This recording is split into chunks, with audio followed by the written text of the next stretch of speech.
প্রথমে যে প্রশ্নটি দেখতে পাচ্ছি সেটা লিখেছেন শেখ মাহমুদ হাসান। আপনি লিখেছেন, তওয়াফ কেন করি এবং ইতিহাসটা কি? মিনা এবং মুজদালিফায় কেন রাত্রি যাপন করি এবং এর ইতিহাসটা কি?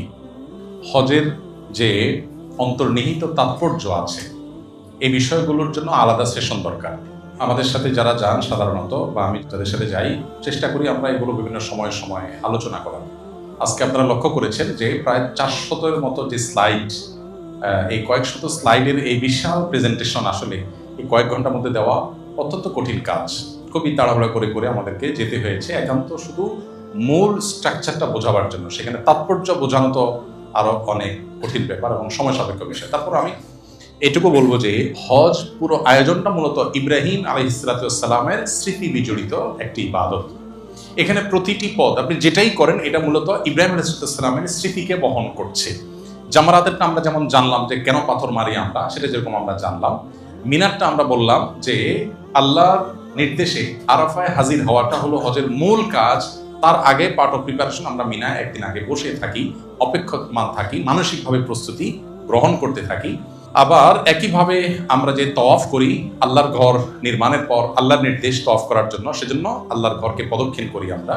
সাফা মারওয়া সাই, ইব্রাহিম আলাইহিসসালামের স্ত্রী হাজার, আমরা যাকে হাজেরা বলি, শব্দটা আসলে হাজার আলাইহিস সালাম ইসলামের জন্য পানি অন্বেষণ করতে গিয়ে সাফা থেকে মারওয়া তিনি বারবার গিয়েছেন, এসেছেন। সেটাকে আমাদেরকে ধারণ করবার জন্য, সেটাকে ধরে রাখবার জন্য আমাদেরকে সাই নির্দেশনা দেওয়া হয়েছে। প্রত্যেকটার পেছনে অন্তর্নিহিত বিভিন্ন দিক আছে। তবে এই সব কিছুর চাইতে বড় কথা যেটা, সেটা হলো কোরআন এবং হাদিস আমাদেরকে নির্দেশ করেছে, সেজন্য আমরা এই কাজটা করি। এখন আপনি বলবেন কোরআন হাদিস কেন নির্দেশ করেছে? এটার উত্তর হলো, আল্লামা ইকবাল ভারতবর্ষের এই উপমহাদেশের সবচেয়ে নাম করা কবিদের একজন ছিলেন, উর্দু ভাষাভাষী কবি। আল্লামা ইকবাল একজন দার্শনিক মানুষ ছিলেন, শুধু কবি নয়, আর অনেক গুণ আছে তার। আল্লামা ইকবাল একটা কবিতার অংশ আছে, সেটা হলো তিনি বলেছেন, জু সমঝ মে আ গই वो फिर खुदा क्यों कर हुआ। যার অর্থ হলো, যেটা আপনি বুঝে ফেলেছেন, যেটা সায়েন্স আপনি ধরে ফেলেছেন, সেটা আবার আল্লাহর কাজ কিভাবে হয়? মানে আল্লাহ তো অসীম সত্তা, যে আপনার বিবেক দিয়ে আপনি কুল কেনারা করতে পারবেন না। আপনি যদি সবকিছু বুঝেই ফেলেন, রপ্তই করে ফেলেন, তাহলে সেক্ষেত্রে আসলে আল্লাহর অসীমত্ব সেখান থেকে বোঝা যায় না। আজ থেকে 300 বছর আগে যখন বিদ্যুৎ আবিষ্কার হয়নি, ওই সময়ের কোনো মানুষকে যদি বোঝানো হতো, বলা হতো যে এখানে ওয়ালে সুইচ আছে, এই সুইচগুলো সবগুলো দেখতে একরকম, আলাদা কোনো কালার টালার কিছু নেই। তাকে যদি বলা হতো তুমি এখানে জাস্ট, এখন তো টাচ সুইচ হয়েছে, মানে আপ ডাউন করতে হয় না, এখানে তুমি হাত দিবা, এই বড় ফ্যান ঘোরা শুরু করে দিবে, ওখানে হাত দিবা, লাইটগুলো সব জ্বলে যাবে। এটা যদি 300 বছর আগে, যে এই বিদ্যুতের এই টেকনোলজি আবিষ্কার হওয়ার আগের মানুষ, তাকে যদি এটা বলা হতো যে ওয়ালে এখানে হাত দিলে এটা করবে, এখানে হাত দিলে আলো জ্বলবে, সে কি বলতো একটা বড় মাপের চাপাবাজ, অথবা মাথায় কোনো সমস্যা আছে। তার কাছে এটা ইলজিক্যাল, এই কাজটা একটা অযৌক্তিক কাজ, এখানে টিপ দিলে এটা কিভাবে করবে, মানে ফাওয়ালা। যদি ঘুরেও সে বলবে অন্য কোনো কারণে করছে, এর সাথে কোনো সম্পর্ক নেই। কিভাবে সম্পর্ক আছে? কেন সে বুঝে না? কারণ সেই টেকনোলজি সম্পর্কে ধারণা নেই। আমরা অনেক কাজ করি আল্লাহর নির্দেশে, নবী সাল্লাল্লাহু আলাইহি ওয়াসাল্লামের নির্দেশে, যেটার সায়েন্স আমি জানি না। এখন আমি সায়েন্স না জানলে যদি মনে করি না এটা কেন করব, তাহলে ওই লোকের মতো অবস্থা।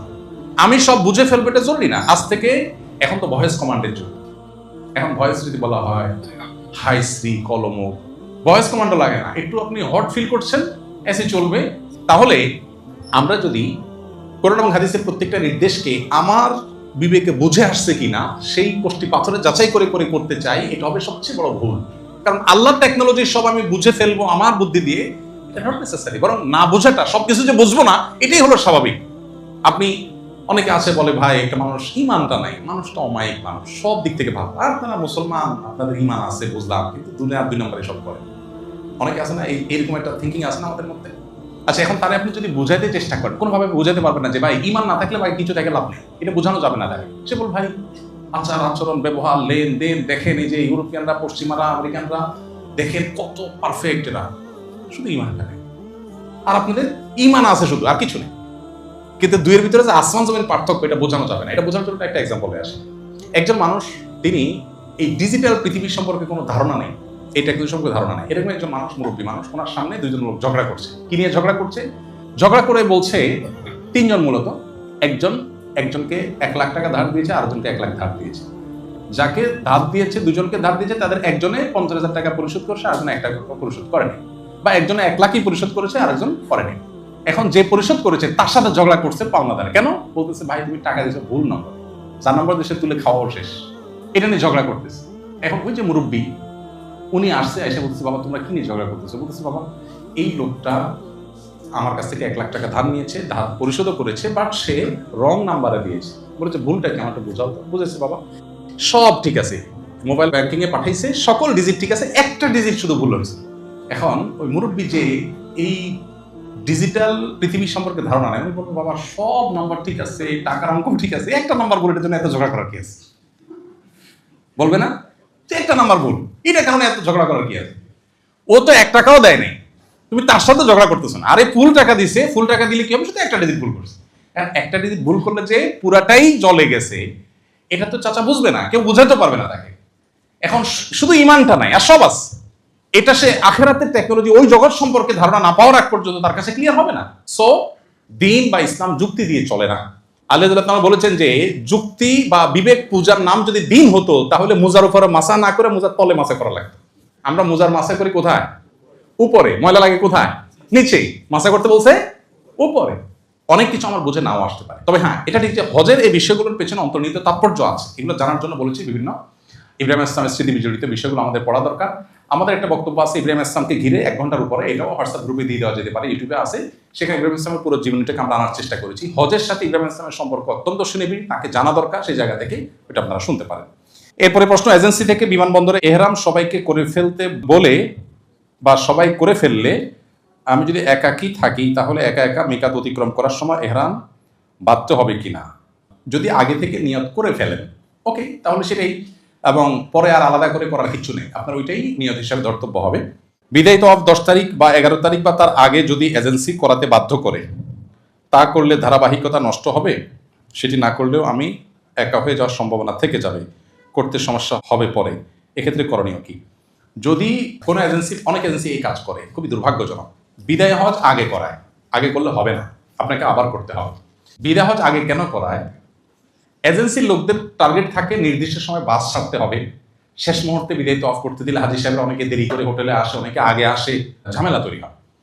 তো এই ক্ষেত্রে নিয়ম হলো হাজী সাহেবদেরকে সঠিক গাইড করা, সেটা এজেন্সিগুলো করতে পারে না, তাদের ভুলটা হাজী সাহেবদের উপরে চাপায়। বিদায় তওয়াফের টাইম হলো, নবী সাল্লাল্লাহু আলাইহি ওয়াসাল্লাম বলেছেন বাইতুল্লাহর সর্বশেষ কাজ হবে বিদায় তওয়াফ, এরপর আর কোনো কাজ থাকবে না। কিভাবে হতে পারে? বাসগুলো সাধারণত নামাজের পরে ছাড়ে, যে কোনো নামাজের পরে 2 টাইম বেশিরভাগ ছাড়ে, মদিনা যান আর এয়ারপোর্ট যান, সাধারণত 2 টাইম ছাড়ে, জোহরের পর বা ফজরের পর, অন্য কোনো টাইমও হতে পারে, বাকি এই 2 টাইম বেশি, কারণ অন্য টাইমগুলোতে মাগরিব এশার সময় বাস ঢুকতে দেয় না, বাস দূরে থাকে। কারো ফ্লাইট যদি ওই টাইম হয় তাহলে সেক্ষেত্রে দূরে নিয়ে যাবে। আপনার কাজ হবে যে কোনো 1 ওয়াক্ত নামাজকে সামনে রেখে আপনি তওয়াফ করবেন। ফর এক্সাম্পল আপনার বাস ছাড়বে সকাল 7টায়, টাইম দেওয়া আছে, তাহলে আপনি বিদায় তওয়াফ করবেন ফজরের আগে। ফজরের আগে তওয়াফ শেষ করে বিদায়ী তওয়াফের পরে আপনি শুধু ফজরের ফরজ নামাজের জন্য অপেক্ষা করবেন, আর কোনো অপেক্ষা হবে না। ফজর নামাজ শেষ, আপনি বের হয়ে হোটেলে চলে আসবেন, প্রিপারেশন নিয়ে গাড়িতে উঠে যাবেন, ব্যাগ তো গোছায় রেখে যাবেন, শুধু বিদায়ী তওয়াফ করে নামাজ পড়ে এসে আপনি গাড়িতে উঠে যাবেন নাস্তা খেয়ে, এতটুকু। এটা হলো বিদায়ী তওয়াফের ক্ষেত্রে নিয়ম।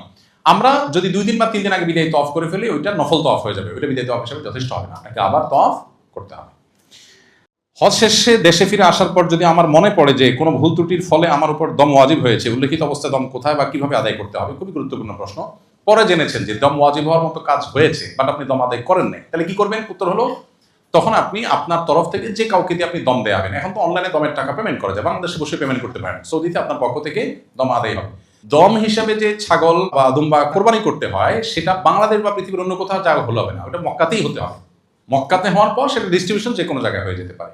তো যেহেতু আপনি দেশে চলে আসছেন, মক্কা যাওয়ার সুযোগ নাই, তো সেক্ষেত্রে আপনি অনলাইনে দমের টোকেন কিনলে আপনার তরফ থেকে সৌদি সেই সরকারি এজেন্সি দম দিয়ে এটা ডিস্ট্রিবিউশনের ব্যবস্থা তারা করে, এটা আপনি করতে পারেন। আর চাইলে কোনো হাজি যাচ্ছেন তার মাধ্যমে আপনি করাতে পারেন যে আমারটা আপনি করে দিয়ে, অনলাইনেও আপনি টোকেন কিনে এটা করতে পারেন। এখানে প্রসঙ্গত একটু বলে রাখি, অনেক এজেন্সি একটা বড় অপকর্ম করে, সেটা হলো হাজিদের কাছ থেকে টাকা নেওয়ার সময় একটা দমের টাকা নিয়ে রাখে। কোরবানির টাকা তো আছেই, এক্সট্রাভাবে একটা কিসের টাকা নেয়? দমের টাকা।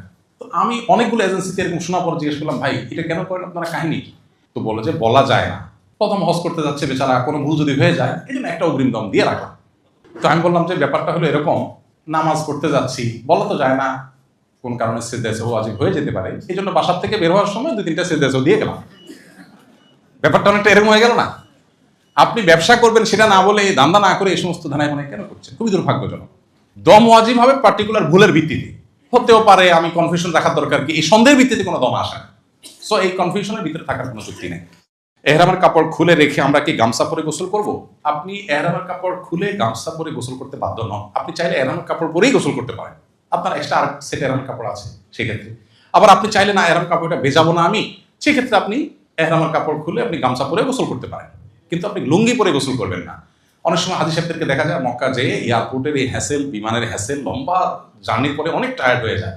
এই টায়ার্ডের পরে হোটেলে যেয়ে দেখা যায় যে সুন্দর করে আগে একটু লুঙ্গি, বাঙালি লুঙ্গি না পরলে তো হয় না, একটু লুঙ্গিটা পরে একটু রিল্যাক্স হওয়ার চেষ্টা করে, তো তাহলে দম ওয়াজিব হয়ে যাবে। কিন্তু আপনি লুঙ্গি সেলাই করা লুঙ্গি পরবেন, সো সেটা করবেন না। আপনি গোসল করেন কিন্তু সেলাই করা জিনিস করবেন না। গামছা পরে করবেন নাকি এহরাম কাপড় পরে করবেন সেটা আপনার ডিসিশন। 20 এপ্রিল আমার ফ্লাইট, আমার স্ত্রীও আমার সাথে যাচ্ছেন। যাওয়ার সময় যদি তার মাসিক হয়ে যায় তাহলে সে তো আমাদের সাথে ওমরা করতে পারবে না, তার বিধান কি? যদি মাসিক হওয়ার কারণে যাওয়ার সময় মাসিক হয়ে যায় তাহলে সেক্ষেত্রে তিনি এহরাম পরবেন, তালবিয়া পরবেন, সব কিছু করবেন, শুধুমাত্র একটা কাজ করবেন না, সেটা হলো তওয়াফটা আপনি বাদ রাখবেন। অর্থাৎ হোটেলে যে ঋতুবতী অবস্থায় তিনি হোটেলে বসে খাওয়া দাওয়া করবেন, ঘুমাবেন, রেস্ট করবেন, এহরামরত অবস্থায় আছেন উনি, অতএব এহরামরত অবস্থায় নিষিদ্ধ কোনো কাজ তিনি করবেন না, চুল কাটবেন না, ইত্যাদি ইত্যাদি, সুগন্ধি ব্যবহার করবেন না। হাজবেন্ড বা অন্য যারা আছেন সাথে তারা ওমরা যথারীতি সম্পন্ন করবেন। উনি যেদিন সুস্থ হন সেদিন তিনি ওমরা করবেন, বাস। এর জন্য কোনো দম নাই, কিচ্ছু নাই, শুধুমাত্র একটাই জিনিস, ওমরার অবস্থায় যে রেস্ট্রিকশনগুলো আছে সেগুলো তাকে মেনটেন করে যেতে হবে। প্রতিবার ওমরা করার সময় কি নাভির নিচের লোম পরিষ্কার করতে হবে কিনা? যদি না থাকে আপনি কোথায় পরিষ্কার করবেন? থাকলে করবেন, আর না থাকলে পরিষ্কার করার কোনো অপশন নাই।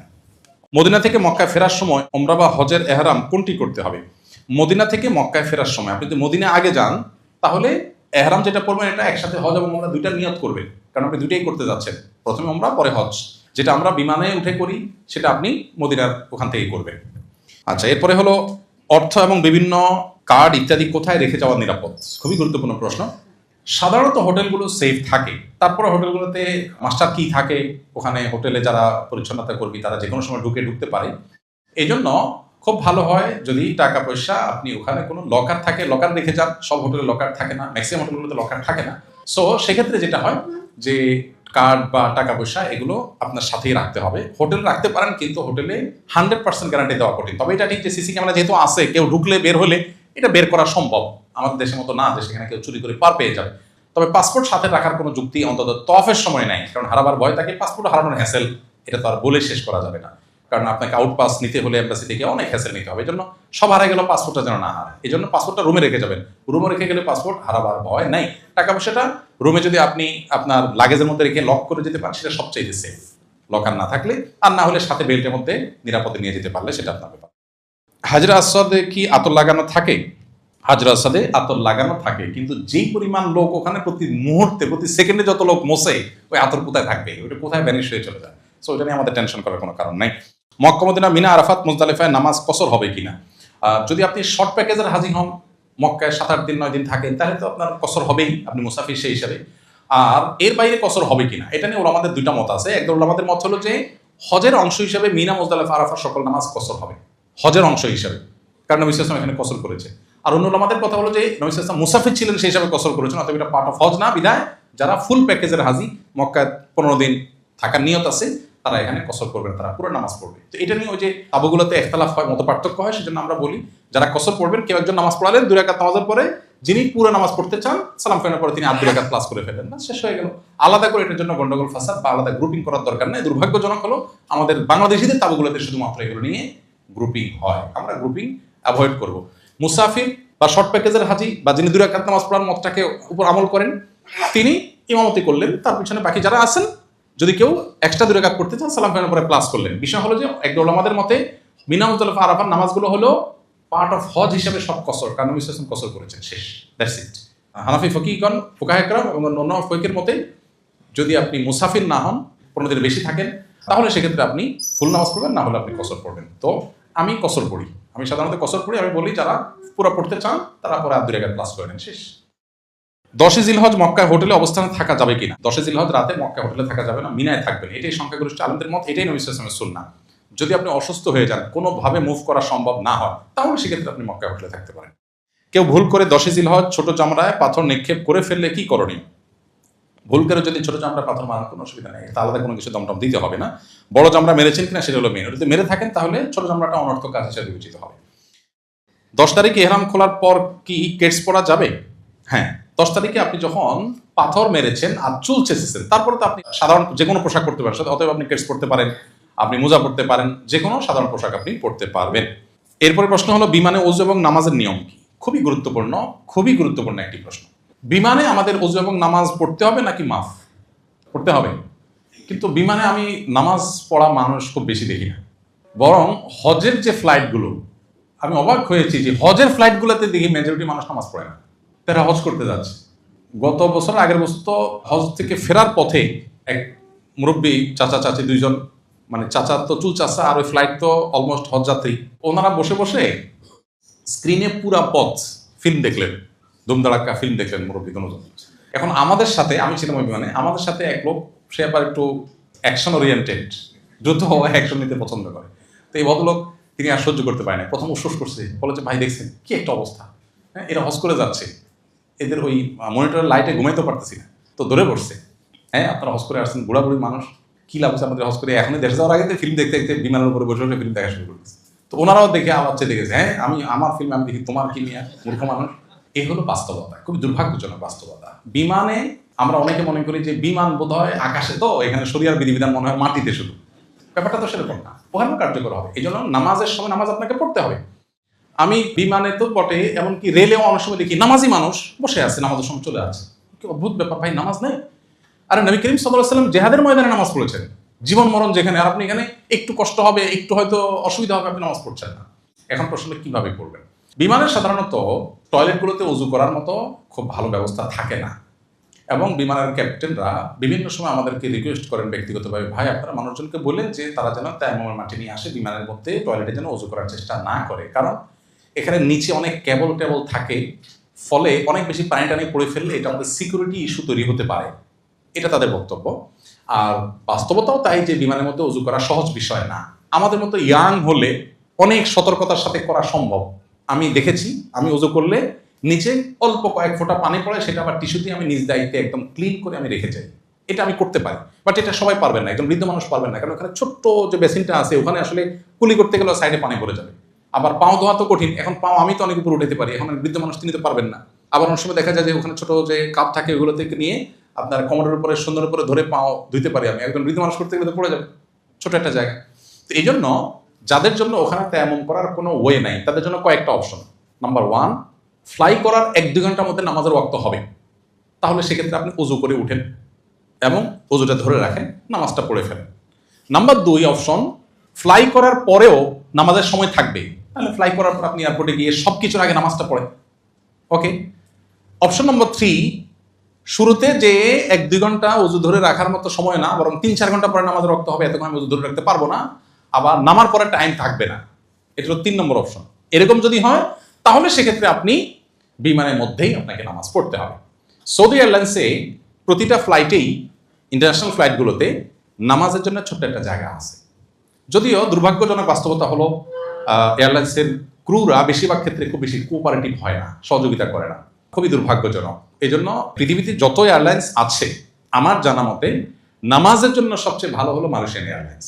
তারা নামাজের ক্ষেত্রে এত হেল্প করে, এবং তাদের বেশিরভাগ এয়ারক্রাফটগুলো, বিশেষ করে বড় এয়ারক্রাফটগুলোতে মনিটরে একটু পরপর দেখায় নামাজের এতক্ষণ বাকি আছে, কেবলা এইদিকে আছে, এখন অমুক নামাজের সময়, সামনে অমুক নামাজের সময়। আমি অবাক হয়ে গেছি যতবার আমি গিয়েছি মালয়েশিয়া এয়ারলাইন্সে, মানে এইরকম নামাজের ব্যবস্থা এত হেল্পফুল যে কল্পনা করে। পুরো ফ্লাইটে হয়তো 2-3 জন মুসলমান, ভিনদেশি কোনো দেশে, কিন্তু তার জন্য পুরো ফ্লাইটের প্রত্যেকটা মনিটরে তারা নামাজের ইন্ডিকেটর, টাইমিং এগুলো তারা খুব মেনটেন করে। আমি কয়েকদিন আগে মালয়েশিয়া এয়ারলাইন্সে ট্রাভেল করছি, আমার মনে আছে যে আমি নামাজ পড়বো চেষ্টা করতেছি, এরপরে দেখি যে একজন ক্রু একটা কাগজ নিয়ে আসে, কি হয়েছে বলে যে পাইলট তোমার জন্য নামাজের টাইমিংগুলো লিখে দিয়েছে হাতে। আমি পাইলটের কাছে চাই না, কিন্তু আমি মনে হচ্ছে এই পাইলটটা হয়তো অনেক ভালো, সেজন্য হয়েছে। কানেক্টিং ফ্লাইট ছিল, এরপরে কুয়ালালামপুর থেকে আরেকটা ফ্লাইটে যখন উঠলাম, সেখানে যখন একজন ক্রুকে নামাজ সম্পর্কে জিজ্ঞেস করলাম, দেখি সেও আবার পাইলটের আরেকটা কাগজ নিয়ে আসলো। আমি কাগজগুলো যত্ন সহকারে রেখে দিয়েছি, সুন্দর করে লিখে দিয়েছে যে তোমার সামনের এই টাইমে এই নামাজ, পুরো ডিরেকশন দিয়ে। মনিটরে তো আছেই, আমি মনিটরে খুঁজে পাচ্ছিলাম না, তখন লিখে পাঠালেন। তো আল্লাহ তাআলা তাদেরকে উত্তম বিনিময় দান করে। পৃথিবীর কোনো এয়ারলাইন্স আমি দেখি না যেটা মালয়েশিয়ান এয়ারলাইন্সে শুধুমাত্র নামাজের ক্ষেত্রে তারা এরকম হেল্প করে। সৌদি এয়ারলাইন্স এই হেল্পটা করে না, এটা দুর্ভাগ্যজনক বাস্তবতা। কিন্তু সৌদি এয়ারলাইন্সে নামাজের জায়গা আছে, হেল্প করে না বলতে কি তারা আপনাকে ডিস্টার্বটা কি করবে, বেল বাঁধার সংকেত আছে, এখন হয়তো ওখানে আপনার উঁচা নিচে আপনার বাতাসের বেগ অনেক বেশি বা বেল বাঁধতে হবে, তখন আপনাকে ওখানে নামাজ পড়তে দিবে না, তারা বাকি টাইমে নামাজ পড়তে দিবে। তাহলে পালা করে করে ওখানে নামাজ পড়া যায় চাইলে। বৃদ্ধ মানুষ আছেন, কেউ হয়তো মুভ করা সম্ভব না, তাহলে সিটে নামাজ পড়ে নিলে এই নামাজটা পরে কাজা করবেন, এটা হলো অধিকতর উত্তম। কারণ কেবলামুখী হয়ে পরিপূর্ণভাবে সব ফরজ আদায় করা সম্ভব না, কিন্তু নামাজ আপনাকে পড়তেই হবে। আর ওযু ভিতরে কোনোভাবে করা সম্ভব না, অপশন নম্বর 3-তে আসেন আপনি, নামাজ বিমানেই পড়তে হবে, পরে টাইম থাকবে না, এরকম যদি হয় তাহলে আপনি তায়াম্মুমের মাটি নিয়ে যাবেন। সৌদি এয়ারলাইন্স অনেক সময় তায়াম্মুমের মাটি তারা দেয়, চাইলে দেয়, তাদের কাছে থাকে। আপনি একটু করে মাটি নিয়ে গেলেন, একটা টিস্যুতে পেপারে পেঁচায় ওইটা দিয়ে আপনি তায়াম্মুম করলেন, যদি আপনার ওযু করার মতো অবস্থা না থাকে। ওযু করার চেষ্টা, যিনি ওযু করতে গেলে অনেক পানি পড়ে যাবে, সিকিউরিটি ইস্যু তৈরি হবে, তার এটা করা উচিত না, কারণ সবার নিরাপত্তার ইস্যু আছে, আর অন্যদের ব্যবহার করতে হবে ওয়াশরুম। আর আমার মতো ইয়াং যারা আছেন যে খুব সতর্কতার সাথে তিনি করতে পারবেন, সামান্য একটু পানি পড়লে এটা আবার পরিষ্কার করে উনি টিস্যুতে মুছে যাবেন, দায়িত্বশীলতার সাথে তিনি এটা করতে পারেন। কিন্তু শেষ বটম লাইন হলো নামাজ আপনাকে সময় মতো আদায় করতে হবে। বিমানে আসি এই অজুহাতে নামাজ বাদ দিতে পারবেন না। আমার হাজবেন্ড আগে হজ করেছেন, এবার আমার সাথে মাহরাম হিসাবে হজ করতে যাচ্ছেন, এক্ষেত্রে তিনি কি আমার আব্বু মানে শ্বশুর শাশুড়ির বদলি হজ করতে পারবেন কিনা? যদি বদলি হজ করেন সেক্ষেত্রে হজের পরিপূর্ণ খরচ কি তার শ্বশুর আব্বা দিতে হবে, নাকি কিছু খরচ দিলেও বদলি হজ হয়ে যাবে? এখানে তো জামাইয়ের শ্বশুর একটা দেনাপানা ইস্যু চলে আসছে। শ্বশুরবাড়ির টাকা যেহেতু, অতএব হজে যাচ্ছে, এমনিই তো কিছু টাকা দিতে পারে জামাইকে যৌতুক হিসাবে। বাট বদলি হজ কেউ যদি কারো পক্ষ থেকে স্বেচ্ছায় করতে চান, তাহলে সেক্ষেত্রে টাকা দেওয়ার কোনো অপশন নাই।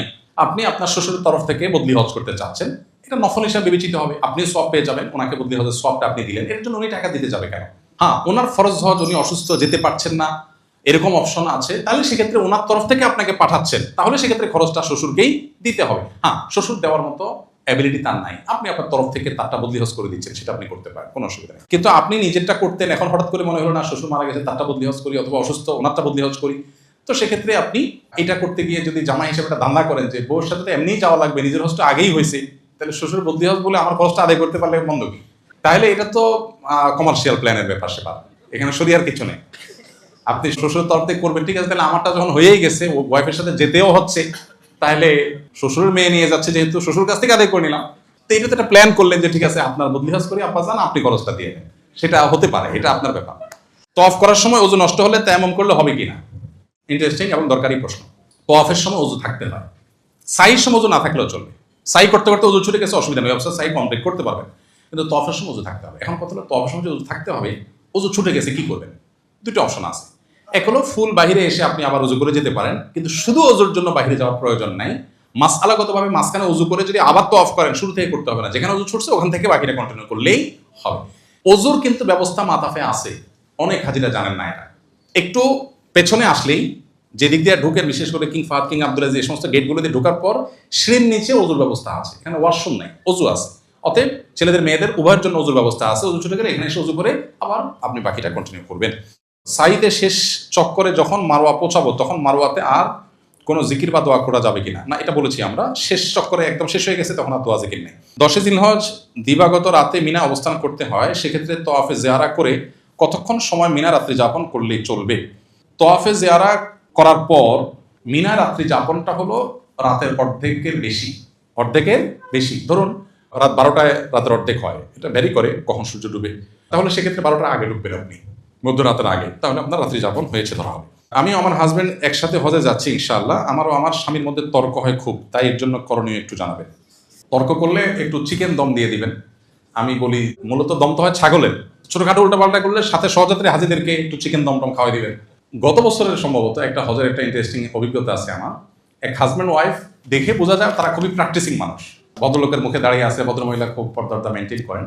তো আমাকে বললেন, ভাই লজ্জার কথা কি বলি, আমরা জামারাতে পাথর মারার পর এমন তুমুল ঝগড়া আমাদের হয়েছে, জীবনে এরকম হয় নাই, একবারে মুখ খারাপ করাকরি পর্যায়ে, আমরা দুজনেই খুবই লজ্জিত, এখন কি করতে হবে? তাই আমি বললাম আমাকে চিকেন ফিশ দম দিয়ে দেন আপাতত, এছাড়া কোনো দম তো দিতে হবে না এটার জন্য, আল্লাহর কাছে তওবা করবেন। তখন আমার মনে হলো, ওই যে আমি সেশনের সময় বলেছিলাম জামারাতের সময় শয়তান অ্যাক্টিভ হওয়ার বহু নজির আছে, এটা তার একটা। এই ভদ্রমহিলা বলছেন যে অস্বাভাবিক, আমরা এরকম এত নিচে আমরা কখনো নামি নেই, সেখানে হজ করতে এসে নামছি, তাও দোনোজন, মানে আমরা মনে হচ্ছে অস্বাভাবিক হয়ে গেছি, মনে হচ্ছে আমাদের নিজের কন্ট্রোলের বাইরে আমাদেরকে অন্য কেউ কন্ট্রোল করছে, এরকম মনে হয়েছে আমাদের কাছে। অনেকগুলো এক্সপিরিয়েন্স আমার জমছে, তো সেজন্য আমি মোটামুটি শিওর হয়েছি যে এই জায়গাগুলোতে শয়তান অনেক বেশি অ্যাক্টিভ হয়ে যায়। আমাদের এই জন্য অনেক বেশি সতর্ক থাকা দরকার এবং শয়তান থেকে আল্লাহর কাছে অনেক বেশি পানা চাওয়া দরকার। আর স্বামী স্ত্রীর মধ্যে ঝগড়া, ওই যে হজ পুরা জিনিসটাতেই ঝগড়া করতে আল্লাহ নিষেধ করেছেন, সেখানে স্বামী স্ত্রী মানে নিজের ঘরের লোক তার সাথে ঝগড়া, মানে কত ভয়াবহ হতে পারে। ঝগড়াগুলো হয় কি, ব্যাগটা তোমার সামনে দিয়ে দেখছো যে আরেকজন লোক, গত বছর আমাদের পরিচিত এক ভদ্রলোক, গত বছরই সম্ভবত হাজি ক্যাম্পে আমার সাথে দেখা, আমার পরিচিত, তো দেখি সাথে অনেক মহিলা। আমি বললাম এত মহিলা? তো বলো যে আমার ওয়াইফ দুজন, আমার ওয়াইফ আরেকজন আমার বোন। তাই বললাম ওয়াইফ দুজনকে একসাথে হজে নিয়ে যাচ্ছেন, ভালো কথা, তো বোন আবার সাথে, এটা সায়েন্স কি? তো বলে যে সায়েন্স হলো যে আমি একা তো এক বোর ব্যাগ ধরতে পারবো, দুজনটা তো ধরতে পারবো না, যখন একজনটা ধরবো তখন আরেকজন তো মন খারাপ করবে, এই জন্য বোনরে হায়ার করছি যে তুমি ওই টাইমে আরেকজনকে টেক কেয়ার করবা। তো বেচারা এই সায়েন্সের উপরে মানে শুধুমাত্র এই হাজব্যান্ড ওয়াইফের ঝগড়া মিনিমাইজ করার জন্য সে বোনরে আলাদা হায়ার করে নিতে হয়েছে তার। মানে মোরাল হলো যে স্বামী স্ত্রীর মধ্যে ঝগড়া এমনিতেই তো হওয়া উচিত না, তারপরেও তো জীবনের অংশ টুকটাক হয়ে যায়, কিন্তু হজের সফরে তো এমনিতেই ঝগড়া করা নিষেধ, সেখানে কেন হবে? এই জন্য সবর করতে হবে। স্বামী ভুল করতে পারে, স্ত্রী ভুল করতে পারে, এই টোকাটুকি লেগেই থাকে, প্রায় অলমোস্ট লেগেই থাকে। হ্যাঁ এটা হলো কেন, ওইটা হলো কেন, দেখছো সবাই কি করে, দেখছো সবাই কিরকম কেয়ারি, দেখছো ভাবির হাত ধরে বসে আছে, তোমার কোনো খবর নাই, তুমি দৌড়ে চলে যাচ্ছ। মানে এগুলো প্রতি হজেই দেখা যায় এই জাতীয় ক্রাইসিস হয়। দুর্ভাগ্য, দিন আমরা বুঝি নাই আসলে। দিন তো স্যাক্রিফাইসের না। আমার স্বামী আমার হাত ধরেন নাই, তিনি অন্য অনেক ক্ষেত্রে অনেক কেয়ারি হয়তো, আর কেয়ারি না হোক তিনি চরিত্রবান আলহামদুলিল্লাহ, আরেকজন অনেক হাত ধরে সে হয়তো দুশ্চরিত্রবান, তার হয়তো অন্য ল্যাকিংস আছে। সো নিজেকে সান্ত্বনা দেওয়ার চেষ্টাটা আমাদের মধ্যে থাকতে হবে ইনশাআল্লাহ। এরপর যদি ঝগড়াঝাটি হয়ে যায় তাহলে ওই যে মুরগির দম, ছাগলের দম, অন্য কোনো দম দিয়ে দিবেন। মার সাথে মারহাম হিসাবে ছেলের বয়স কত হলে ভালো হয়? প্রাপ্তবয়স্ক হতে হবে। সে প্রাপ্তবয়স্ক হওয়ার ডেফিনেশন সরকারি ডেফিনেশন না, শরিয়ার ডেফিনেশন। শরিয়া প্রাপ্তবয়স্কর যে ডেফিনেশন দিয়েছে এটা হলো অনেক যৌক্তিক, অনেক লজিক্যাল। এখন সারা দুনিয়াতে কোনো দেশে প্রাপ্তবয়স্কের বয়স 18, 20, এটা যদি মনে হয় যে ঠিক আছে, আইন প্রণেতারা এটাকে 35 করে দিল যে তার নিচে শিশু, আইনত তাই এর পিছনে লজিক্যাল কোনো গ্রাউন্ড নাই। ভাই 18 কোন হিসাবে, 16 না কেন, 20 না কেন, কোনো যুক্তি নেই। ইসলাম বলে প্রাপ্তবয়স্ক হবে একজন মানুষ, পুরুষ হলে, ছেলে হলে, ওর যখন স্বপ্নদোষ শুরু হয়ে যাবে, ওর যখন গোপদাড়ি গজায় যাবে, বায়োলজিক্যালি আপনার সেই প্রাপ্তবয়স্ক যখন হবে, এটার যখন আলামত তার শরীরে আসবে তখন সে প্রাপ্তবয়স্ক। মেয়ে হলে মাসিক শুরু হলে, এগুলো যদি কোনোটাই নির্দিষ্ট সময় না হয়, অনেকের অনেক বেশি দেরি হতে পারে। আজকাল তো আমাদের লাইফস্টাইল নানা কারণে এখন বাচ্চা কাচ্চা আর্লি ম্যাচিউর হয়ে যায়, খুবই দুর্ভাগ্যজনক একটা বাস্তবতা। সে যদি না হয়, কারো যদি লেটলি ম্যাচুরিটি আসে, প্রাপ্তবয়স্ক আর বিষয়গুলো আসে না, তাহলে তার জন্য নির্দিষ্ট এইজ আছে, সর্বশেষ সীমানা 15 বছর, ক্রস করলে অটোমেটিক সে প্রাপ্তবয়স্ক হবে। অতএব শরিয়ার দৃষ্টিকোণ থেকে প্রাপ্তবয়স্ক হলেই তাকে মাহরাম হিসাবে মা বা বোন তারা সাথে নিয়ে যেতে পারবেন।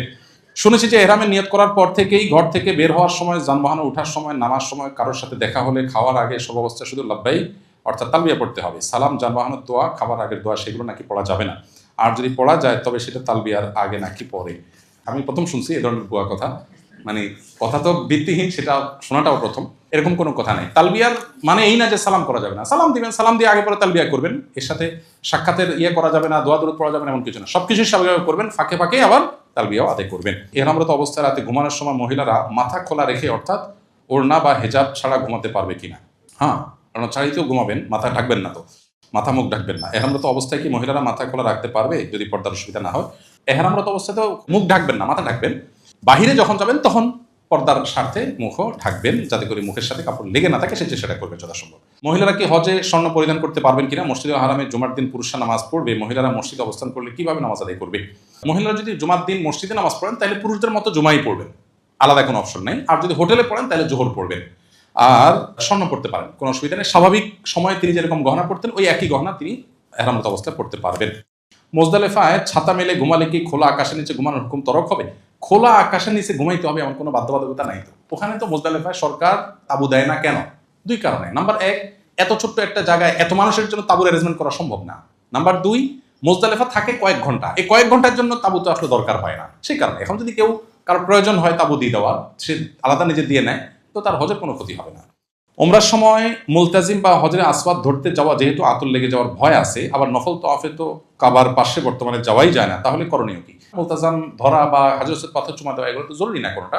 যদি সম্ভব না হয় আপনি ধরবেন না।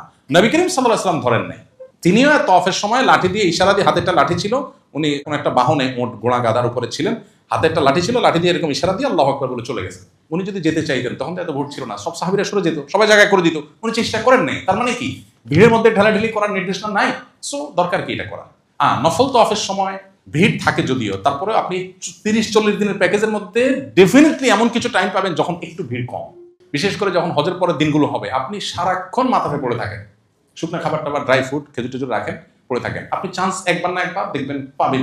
নর্মাল দিনগুলোতে তওয়াফের ক্ষেত্রে আমি একটা সিক্রেট বলি, টাইম, ভিড় এড়ানোর জন্য। সেটা হলো ফজরের 1.5 ঘন্টা পর, 1 থেকে 1.5 ঘন্টা পর। এই 24 ঘন্টা টাইমের মধ্যে সবচেয়ে রিল্যাক্স টাইম এটা। কারণ ফজরের পরপর একটা গ্রুপ তওয়াফ করে, ফজরের পরপর নেমে যায়, খুব ভিড় হয়। এই তওয়াফের গ্রুপটা উঠে ধরেন 40 মিনিট সময় লাগে 7টা চক্কর দিতে। এই গ্রুপটা উঠার পর ওই যে একটু আগে বললাম যে একটা চক্কর যাওয়ার পর নামাজের কিছুক্ষণ পরে নামার জন্য ওই শিয়ানা পাবলিক যে গ্রুপটা, ওই গ্রুপটা এরপরে নামে। এরপর সাধারণত রাতভর জেগে থেকে অনেকে হারামে ইবাদতবন্দি করে, সকালে ফজরের পরে তওয়াফ টওয়াফ করে হোটেলে যেয়ে খাওয়া দাওয়া করে রেস্ট করে ঘুমা। এই টাইমটা একটা গুড টাইম, অর্থাৎ এশরাকের আধা ঘন্টা 40 মিনিট পর। এই টাইমটাতে ঘন্টা 2-2.5 সময় তুলনামূলকভাবে ভিড় কম পাবেন। কিন্তু এখানে সমস্যা হলো রোদ অনেক উত্তপ্ত হয়ে যায়। এই জন্য রোদ উত্তাপের আগে আগে আপনি তওয়াফ করলে সবচাইতে রিল্যাক্সের সাথে তওয়াফ করতে পারবেন। বোনরা ভোর রাতে চলে গেলেন হারামে, তাহাজ্জুদ পড়লেন, ফজর পড়লেন, এশরাক পড়লেন, এবং বোনরা তো মাতাফে চলে যেতে পারেন যে কোনো সময়, তাদের তো আর বাধা দেয় না পুলিশ। অতএব মাতাফে যে নামাজ পড়লেন, বসে থাকলেন, ফজরের ঠিক 1.5 ঘন্টা পর আপনি তওয়াফ করতে, আপনি দেখবেন যে ভিড় অনেক কমে গেছে। কারণ মানুষ হোটেলে চলে যায়, তখন খাওয়া দাওয়া নাস্তার জন্য চলে যায়। এই টাইমটা গ্যাপ থাকে। আবার 10টা-11টার পর থেকে আবার জোহরের আগে 2 ঘন্টা আগে থেকে মানুষ আসা শুরু হয়। এগুলো একটু প্ল্যান করে করলে দেখা যায় যে কষ্ট অনেক কমে যায়। হজের কার্যক্রম যখন করব তখন কি সর্বাবস্থা উযু থাকা জরুরি? না, মোটেই না। সর্বাবস্থা উযু রাখা কি সম্ভব এত লম্বা সময়? জরুরি না। প্রস্রাব পায়খানা জনিত অসুস্থতা থাকলে একটু পরপর কি ওয়াশরুমে গিয়ে চেক করা জরুরি, নাকি আল্লাহর উপর তাওয়াক্কুল করব? এটা এক রকমের ওয়াসওয়াসার রোগ, এটাকে প্রশ্রয় দেওয়া যাবে না। অহেতুক পেশাব আসছে কি আসে নাই, আমি একটু পরপর চেক করি, এটা একটা রোগ, এটাকে প্রশ্রয় দেওয়া যাবে না। বরং নবী সাল্লাল্লাহু আলাইহি ওয়াসাল্লাম বলেছেন, কারো পেশাবের পর ফোঁটা আসছে কিনা অহেতুক সন্দেহ হলে সে ভিজা হাত এরকম ছিটা দিবে। অনেকের অহেতুক সন্দেহ তৈরি হয়, এগুলোকে পাত্তা দেওয়া যাবে না। হ্যাঁ, যদি সিরিয়াসলি আপনার এরকম সমস্যা থাকে তাহলে তো আপনি চেক করবেন, কিন্তু সিরিয়াসলি না হলে, অহেতুক হলে সেটাকে অ্যাভয়েড করবেন। যদি মনে হয় না প্রবল সম্ভাবনা আছে, 10 বার চেক করলে 8 বারই আমি পাই, তাহলে সেক্ষেত্রে আপনি অবশ্যই চেক করবেন। এক্ষেত্রে আরেকটা প্রশ্ন দেখছিলাম আরেক ভদ্রলোকের, সম্ভবত এখানে আছে, লিখছেন যে কোনো কাপড় টাপড় দিয়ে রাখতে পারবেন কিনা। পারবেন, অসুবিধা নেই, কোনো কাপড় দিয়ে রাখতে পারেন, কিন্তু সেলাই সহ এই যে জাঙ্গিয়া ইত্যাদি আপনি করতে পারবেন না। অনেকে হতে পারেন এমন বয়স্ক মানুষ, সবসময় পেশাব পায়খানা আসতেই থাকে, অসুস্থ মানুষ, তাহলে সেক্ষেত্রে মাজুর হিসাবে তিনি ওই যে বড়দের যে প্যাম্পার্স আছে সেগুলো ব্যবহার করতে পারবেন। হাঁটু ব্যথার কারণে মলমে ম্যান্থল এর সুগ্রাণ থাকলে সেটা ব্যবহার করা যাবে কিনা? উত্তর হলো না, সুগ্রাণ ব্যবহার করতে পারবেন না। এখন কথা হলো যে না থাকলে তাহলে করবেন কি? বিকল্প অন্য কোনো অবস্থা, আপনি পেন ক্লিয়ার খাবেন, অন্য কিছু দিয়ে বেঁধে রাখবেন যাতে করে পেন না হয়। একান্ত যদি হয় যে এমন অসুবিধা যেটা কোনো বিকল্প এটা ছাড়া নাই, সেক্ষেত্রে করা যাবে। কেরান হজ করতে ওমরার সাই শেষ করার পর চুল কাটতে হবে কিনা, যেহেতু এহরাম খুলে হালাল হচ্ছি না? কেরান হজকারী ব্যক্তি ওমরা করবেন, ওমরা করার পর মেইন হজ করবেন, মাঝে যে গ্যাপটা আছে এই গ্যাপটাতে তিনি সবই করবেন, শুধু এহরামের কাপড় অবস্থায় থাকবেন, এহরামের কাপড়টা শুধু করবেন না, এছাড়া বাকি এজওয়াল সব চলবে। 10 তারিখ জামারায় পাথর নিক্ষেপ করেই কোরবানি ও মাথা মুন্ডন ফরজ, আগে তওয়াফ ও সাই করে ফেলা যাবে কিনা? 10 তারিখে জামারায় পাথর নিক্ষেপ করে কোরবানি এবং মাথা মুন্ডন ছাড়া তওয়াফ করতে পারবেন। হজের যে ফরজ তওয়াফ, এটার জন্য কোরবানি বা মাথা মুন্ডন জরুরি না, আগে পরে হলেও সমস্যা নেই। হজের সময় এহরাম বেঁধে মিনায় তাবু থেকে বের হয়ে আরাফায় যে গোসল করতে চাইলে এহরাম খুলে ফেলা যাবে কিনা? ভালো একটা মাসলা প্রসঙ্গত আসছে। আরাফায় গিয়ে একটু ফ্রেশ হয়ে গোসল করা ভালো, উত্তম, মুস্তাহাব। বিশেষ করে আপনার অনেক ভিড় থাকে, গরম থাকে, ফ্রেশনেসের জন্য দরকার হয়, কিন্তু সেখানে গোসলের ভালো কোনো ব্যবস্থাপনা নাই। শুধু টেপ আছে, কিছু বালতি বা টুকটাক কিছু পাবেন বোতল, এগুলো দিয়ে বসে সবার সামনে গোসল করতে হবে। আলাদা ওয়াশরুমের মধ্যে কোনো কোনো জায়গা ক্ষেত্রে গোসলের ব্যবস্থা থাকতে পারে, না থাকলে ওই পাইপ দিয়ে করতে হবে। দুইটা ব্যবস্থাপনা আছে। এখানে খুবই গুরুত্বপূর্ণ একটা বিষয় হলো মা বোনদের জন্য, সেটা হলো মেজরিটি হাজিদেরকে দেখা যায় মহিলারা পর্দার কোনো বালাই নেই। অনেক পুরুষরা আছে, আপনারা প্রস্তুতিমূলক সেশনে দেখছেন, হোটেলে দেখা যাচ্ছে আপনার ওয়াইফ একটা রুমে অন্য মহিলাদের সাথে আছে, আপনি সেখানে হনহন করে ঢুকে যাচ্ছে, সেখানে অন্যজনের ওয়াইফ আছে। মিনাতে আরাফাতে তাবুতে মহিলাদের তাবু, আপনার ওয়াইফ আছে, আপনি তাকে দূর থেকে ডাক দেন, ফোন কল দেন না, আপনি ডাইরেক্ট ঢুকে যাচ্ছেন। আমাদের একবার হজের সময় একদম চাচা ছিলেন, চাচার নাম ভুলে গেছি, খুব সবাই চাচার নাম মুখস্থ করে ফেলছে। চাচা একটু পরপর চাচিরে ডাকে, একটু পরপর চাচিরে ডাকে, ডাকেন চাচা, দূরের থেকে ডাকেন না, চাচা ভিতরে ঢুকে যায়, কোনোভাবে চাচা ঠেকানো যায় না। মানে এটার জন্য বহুত আইন মোকদ্দমা করে ওকে শেষ পর্যন্ত ঠেকানো যায় না, বেচারাকে কোনোভাবে সে নিয়ন্ত্রণই করতে পারে না। ওখানে তো মিনা মুজদালিফাতে স্বামী স্ত্রী একসাথে কোটিপতি হলেও থাকার কোনো সিস্টেম নেই, আলাদাই থাকতে হয়। তো এখানে মা বোনরা অনেকে পর্দা বুঝেন না, অনেক পুরুষরা পর্দা বুঝেন না। পর্দা না বুঝলে আপনি হজ করার মানে কি দাঁড়াবে? এই জন্য পর্দাটা আমাদের বোঝা উচিত। মক্কার হারাম শরীফে কি দুখল মসজিদ নামাজ পড়া যাবে? পড়া যাবে না, পড়তে হবে। শুধু প্রথমবার যাওয়ার পর আপনি পড়বেন না, ডাইরেক্ট অফ করবেন, আর বাকি প্রত্যেকবারই ঢুকেই পড়বেন। নফল তওয়াফের উদ্দেশ্যে এহরাম পড়ে বারে বারে যাওয়া উচিত কিনা? না, এটা আমরা নিষেধ করেছি, প্রতারণা হয়। এহরামের জন্য তাওয়াল প্রয়োগ করার পর দেখি দুইটা পার্টই সমান, অর্থাৎ দুইটাই 4 হাত করে, কোনো অসুবিধা নেই, বড় ছোট হওয়া কোনো জরুরি না, তো আপনি সামলাতে পারলে হলো, পর্দা রাখলে হলো। এরপরে একজন লিখেছেন, এই বছর আমি এবং আমার স্ত্রী দুজনে একসাথে হজে যাচ্ছি, আমাদের হোটেল মক্কায়, হোটেল লুলু আল তৌহিদ। আমরা দুজনে মক্কাতে আপনার হজের সেশনে যেতে চাই। এটা যে হুদুদ, এদের সাথে যোগাযোগ করতে পারেন যদি সুযোগ থাকে, সাধারণত সুযোগ কম থাকে, নির্দিষ্ট জায়গা থাকে, যোগাযোগ করতে পারেন। বিমানে কি এহরামের কাপড় পরা যাবে কিনা, সেক্ষেত্রে অজু বা তায়াম্মুম লাগবে কিনা? এহরামের কাপড়ের জন্য অজু তায়াম্মুম আবশ্যক না, আর বিমানে এহরামের কাপড় পরা খুবই কষ্ট করে, এত মানুষ আপনি কিভাবে করবে? যদি করতে চান আপনি করতে পারেন, একটু কষ্ট হবে, টাইট হবে, ওয়াশরুমে তো কোনোভাবে সম্ভব না, নাপাক লেগে যাবে, বা ছোট্ট জায়গা, আপনার সিটের সামনেই আশপাশে কোথাও দাঁড়া আপনাকে করতে হবে, কিন্তু অজু বা তায়াম্মুম জরুরি না। হজের সময় দ্বিতীয়, তৃতীয়, চতুর্থবার ওমরা করলে সে ওমরাকে নিজের জন্য করা যাবে, অন্য কারোর জন্য করা যাবে, দুইটাই করা যাবে। মক্কায় পৌঁছে হোটেলে গিয়ে গোসল করলে এহরামের কাপড় খুলতে হবে, তারপর আবার পড়তে হবে, তাহলে কি আবার এহরামের কাপড় পরা নিয়ত করতে হবে? না, প্রথম যেটা আছে ওইটাই নিয়ত। আমি 2017-তে সম্ভবত আম্মাকে নিয়ে হজ করছি, এখন আমি আমার বাবার বদলি হজ করার জন্য যাচ্ছি। হজ করেছেন, এখন বদলি হজ করতে যাচ্ছেন, এর জন্য আলাদা কোনো নিয়ম আছে কিনা?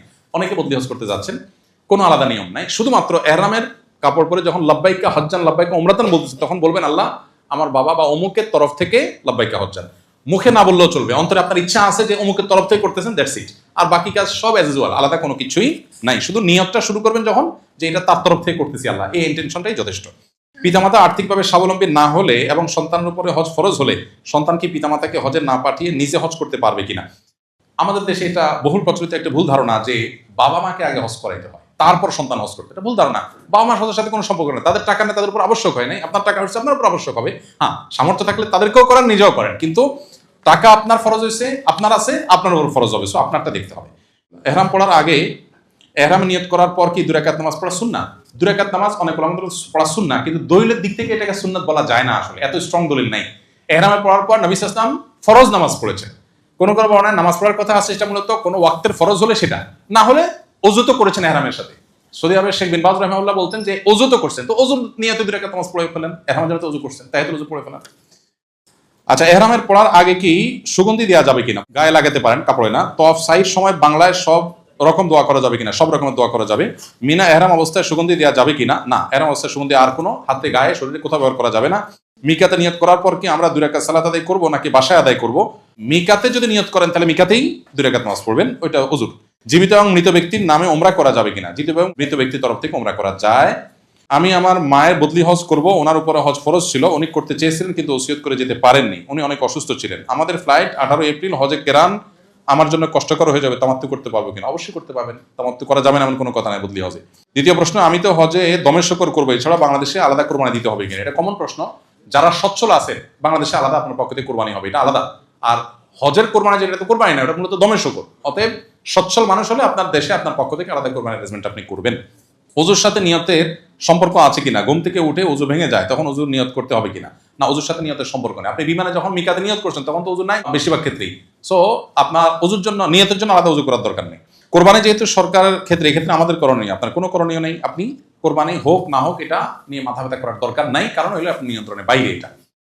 যাদের পেশাবের সমস্যা আছে ওই সময় আলাদা কোনো কাপড় লজ্জাস্থান দিয়ে সুরক্ষা করা যাবে কিনা? যাবে, সেটা সহ কিছু না পড়লেই হলো। হাজর আসাদের সরাসরি চুমু দেওয়া এবং দূর থেকে হাত উঁচু করে ইশারা চুমু খাওয়ার ফজিলত কি একই? দায় মুক্তি একই। যে হাজর আসাদ চুমা খেলো, যে দূর থেকে ইশারা দিল, দায়িত্ব আদায়ের ক্ষেত্রে, সুন্নাহ আদায়ের ক্ষেত্রে সবাই সুন্নাত আদায় হয়ে গেছে সমান। তবে ওইটা সরাসরি স্পর্শ করার যে মর্যাদা, সেটা হাতে ইশারা হবে না। কিন্তু ওইটা করতে গিয়ে আবার মানুষকে কষ্ট দিতে গেলে সেক্ষেত্রে আবার ওই যে লাভ লস হিসাব করে লসের পাল্লাই ভারী থাকে।